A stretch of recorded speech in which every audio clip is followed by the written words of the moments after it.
empty the chamber on them. And how do you do that? We're 6 seconds, 20 feet, everything you got. Everything you got. Turn that shit up. Let's go. Welcome to the Morning Scoop for Tuesday, July 26th. I am your host, Kirk Barton from BuckeyeScoop.com. Appreciate you guys tuning in. We have a huge update on the next huge domino that's going to hit in expansion. Expansion is something that we've had a core competency in. It's been amazing. We have Nevadabuck, and we just added another tremendous insider to the Oracle who really is nails on the expansion stuff. He has a thread ongoing today, tomorrow. He's been really, outstanding so far with some of the projections he has. He's really high up in the college football scene, knows a lot of the movers and shakers. So we're super excited about what he's doing. So we appreciate you guys. So real quick, again, we appreciate your support on these videos. These things have been going nuts.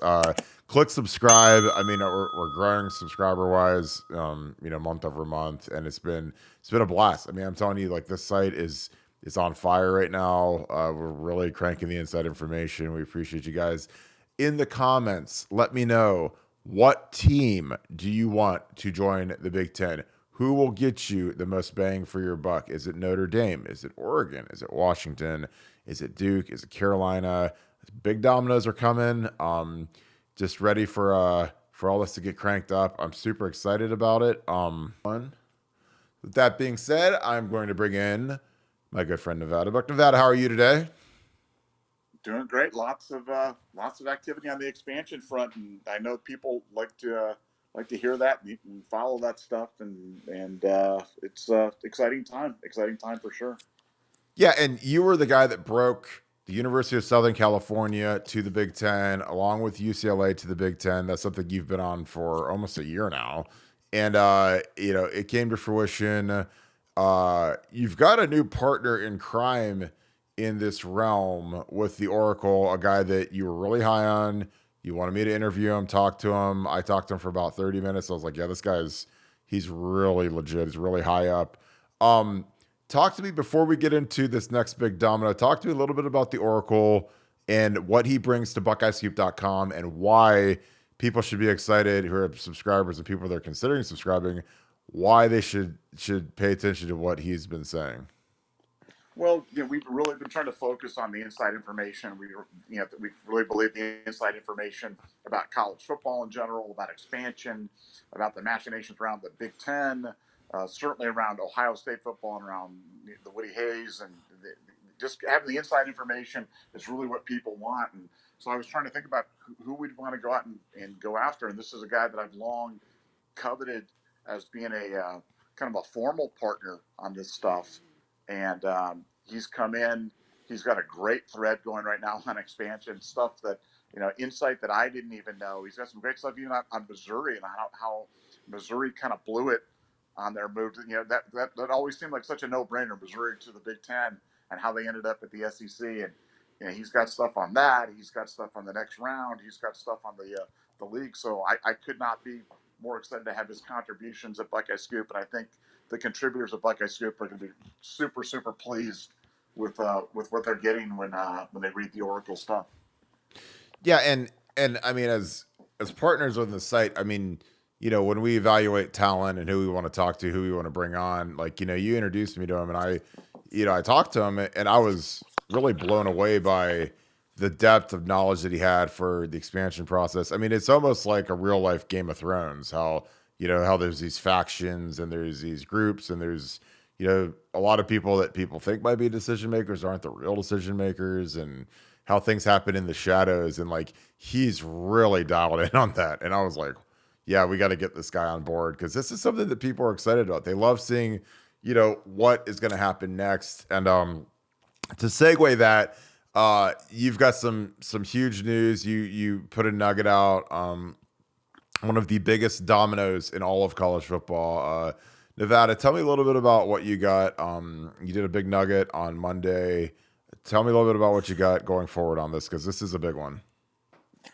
Yeah, no, I think we talked about how the Big Ten likes to bring teams in pairs, how the Big Ten really likes to bring teams in historically and kind of let them kind of acclimate a little bit to the thing, so they don't like to do too much at once. But the Notre Dame discussions are heating up in a very, very serious manner right now. And I'd say there's been more activity with with Notre Dame and the Big Ten over the past 2 weeks than I've ever seen or ever heard from all of my contacts. And so I would, whereas before I was kind of preaching to people, hey, let's take some time, let's see how this kind of plays out. I'm now putting Notre Dame on watch because I think a decision's coming down on this sooner than later. Now, a decision has not been made, but I think all indications are that Notre Dame is strongly considering coming to the big, and that will have profound implications not only on them, not only on their big members, but also like who are they going to bring with them? Because you're looking for a second team because for scheduling and other things, you want balance. You want to bring teams in even numbers, and so I think you've got a number of teams in play. You've got Stanford in play. You've got Georgia Tech potentially in play with the ACC. But I think the leader in the clubhouse right now is probably Oregon. So I think you're looking at a Notre Dame Oregon tandem coming to the Big Ten, assuming that things continue on their current trajectory. Again, not calling the shot at Notre Dame, but absolutely calling that it's never been closer to happening than it is right now, and that's really saying something.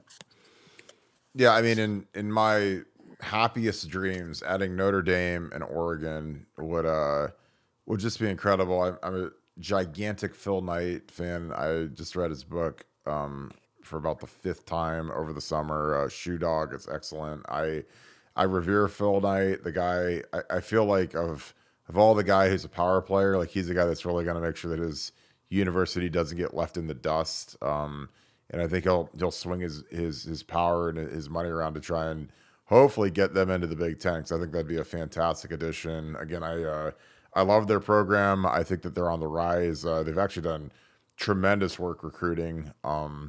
Again with NIL and Nike and Phil Knight, running Division Street, I think that they could become a force just because if he's given literally billions to the university, and he's 84 years old, and I just can't imagine he doesn't want to leave his university in as high of a peak as he could as he kind of winds down his life, so to speak. And but yeah, Notre Dame it would be fantastic. Nevada, tell me a little bit about how this could affect scheduling.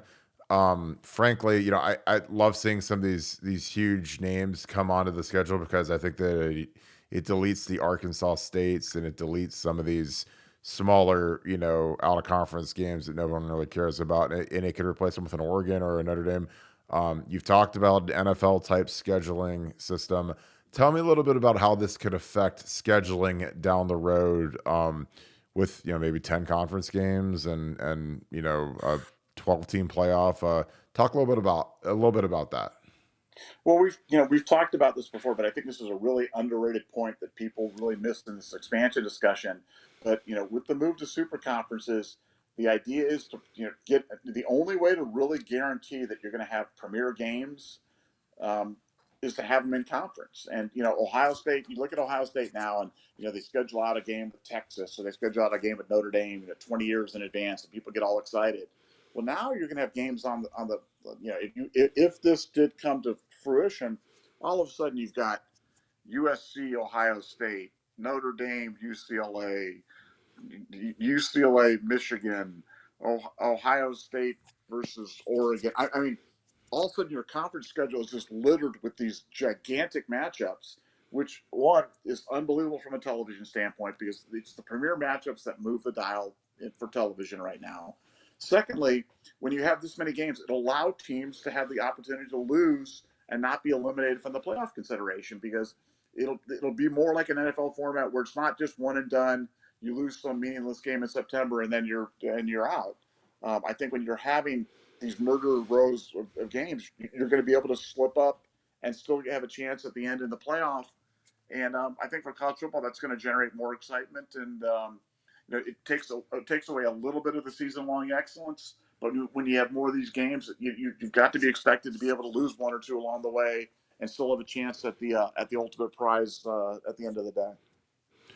Yeah, I mean, with 16 teams, I could see 3 loss teams getting in. If you lose to the right teams, if you're a really good team and you go, whatever 9-3 or whatever it is, but your losses are to Ohio State, USC, and Michigan or Notre Dame, and every other game you're competitive, and those are all close games. Like, it sounds crazy, but I mean, if you've got a really good team and they lose close games to maybe top 5 teams, then it could happen. I mean, it sounds insane, but I just think that for the schools, for the fans, I mean, again, it's easier to sell suites and tickets when you look at the schedule. Like this year, I mean, I imagine it was about as easy as it could get to sell, a season ticket when you've got Notre Dame at the front end, Michigan at the back end, and then you've got, a host of really good Big Ten games in the middle. Like, when you have that premier marquee game in the first 2 weeks, and then you have the home Michigan game is like kind of the anchor on the schedule. I really think that helps. And then, when you start sprinkling in like Oregon, USC, Notre Dame again, I mean, it just, I think that people, they get excited to see the different major programs, the different uniforms come into the stadium. And, because some of these games like Notre Dame, man, we haven't seen them in an Ohio Stadium since 95. And, if they're not in the Big Ten, we don't know when we'll see them again. It might be a while. So, when you put them in the conference, you get to see them every 2-3 years. And I just think that that's huge for fundraising for the school. I think it's easier to get people to renew tickets because, as we've talked about a lot in Nevada, like, the in-game product for college football and football in general has deteriorated as opposed to the at-home product where you have 4K and 8K TVs and you have it's crystal clear and it's comfortable and whatever. And, and the price point of tickets and parking and everything at games is expensive. And sometimes people just like to watch it at home. I mean, personally, I love going to the stadium, but I also love being at home because I love being on the game thread and in my house and, with my kids and dog and wife and everything. And it's just easier. So, but, talk a little bit about, how this affects the fan experience going forward. I mean, for us, the Buckeye Scoop message board experience going forward, just the general excitement that'll be injected into college football fans like me and you going forward. Well, I think, again, you hit the nail right on the head. The in-game experience, it's always better at these premier games. It's always tougher when it is kind of a non-premier opponent. The excitement levels, it's palpable. You bring UCLA into Ohio Stadium. That's going to be an unbelievable experience for everybody. Everybody's going to be talking about that for years. And I think, for the reality for college football teams right now is they're facing declining attendance, declining suite revenues, declining premium seat revenues, and declining ratings. And the only way to combat that is with premier games, because the premier games have been the only things that have been increasing. And I see this as, I think for college football teams going forward, the future is definitely super conferences. It's more of these types of games. It's more of these types of big matchups. And then, ultimately you've got college football teams that are going to have to really kind of work on, more tactical items like concessions and seat size and video scoreboard size and other types of entertainment things. But if you can have those premier games, that goes a long way towards solving a lot of these issues, as you said, because staying at home right now is a pretty attractive option for a lot of people because it's cheaper and the viewing experience has never been better. But obviously, as we all know, we don't talk about those games that we saw on television. We talk about those times we spent in the stadium, like you and me for the Penn State game. I think it was in Yep. 17 or whatever it was. That was something we'll talk about until we're old and gray. Oh, I am old and gray, but until you're old and gray. But no, I'm just, like I said, I'm so excited. I really, I know some people are a little bit lukewarm about Notre Dame. I could not be more excited about the prospect of Notre Dame coming in. I don't care if it's a hostage situation. They feel like they were forced into it. I think they're a perfect big addition, and I certainly have my fingers crossed that it happens. Yeah, and something that I think that really hasn't been mentioned as much that I was thinking about earlier today is like, Ohio State is an S tier, top of the food chain type program. So is USC, so is Michigan. But something that is, I think, underrated and somewhat exciting is like, imagine if you're like a fan of like Indiana or Northwestern or, you know, certain teams that that there's no shot that USC will ever come to your stadium in a million years. It might be a neutral site, or it might be like I just don't think like the University of Southern California has any interest in playing Indiana unless they come out there for a one game, home stand or whatever. But if they join the Big Ten, these schools have to go to Illinois and Indiana and USC. And I think, for those schools, it's an absolute win. I mean, Rutgers, like USC playing at Rutgers, which again, no one really gets excited to play Rutgers because they're not very good, but it's New York City. And I'm sure that USC has some massive donors that reside in New York City that would love to see their team, on their coast. And, I just think about the boon it would be for the lower tier, the C tier, D tier schools that are at the bottom of the Big Ten to have a USC have to come to your stadium, once every 3 or 4 years, or an Oregon or a UCLA or Notre Dame. Like I think that once you're in the conference, you can't just have home and home or a neutral site or a one and done type thing. And I think that is something that'll be really compelling and really exciting for the bottom tiers. I mean, you agree with that, Nevada? Well, yeah, and I think it works both ways. I think even for USC is looking at it and going, man, I'll take even some of the bottom tier Big Ten schools when they're coming to visit US, a home game at USC, Nope. because even Indiana will bring 10, 15,000, 20,000 Oh, fans, and it'll be a God, yeah. totally energized environment. And that's what USC needs. I mean, USC needs to have those huge visiting crowds, and the nobody travels better than the teams from the Big Ten, and I know that was a huge part of the equation for USC when they made this decision to come in.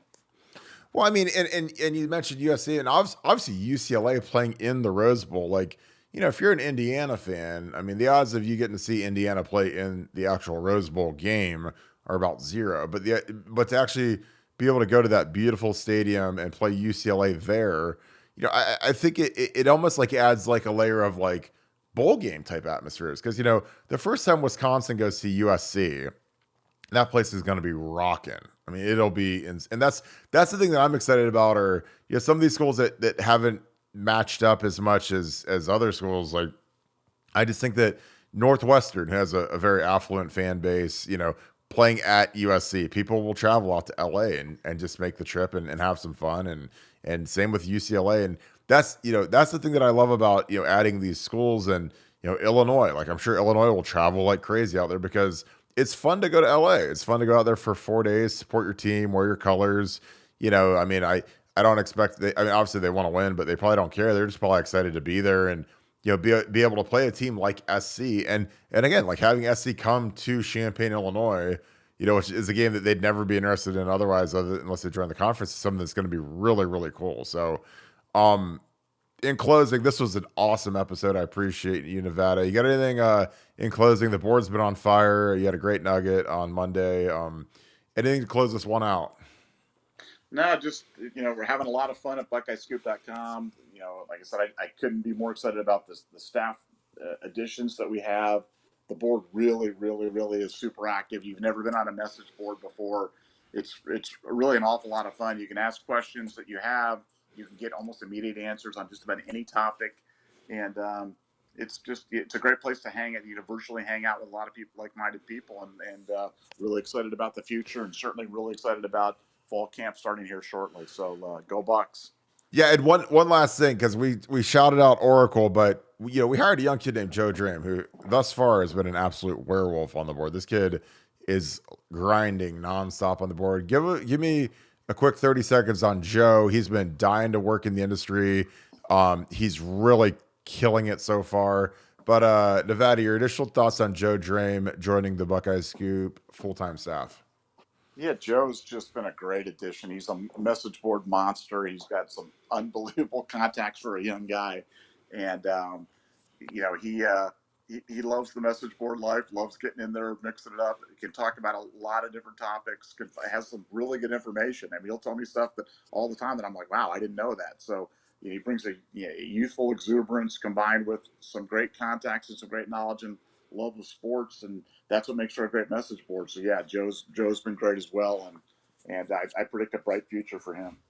Yeah, he's going to be a rising superstar in this. I'm so excited for the kid. He's just been nailed. So, that being said, We appreciate you guys tuning into this one. This has been an awesome episode. I really appreciate you guys patronizing us, subscribing to the channel. If you haven't subscribed, please click subscribe.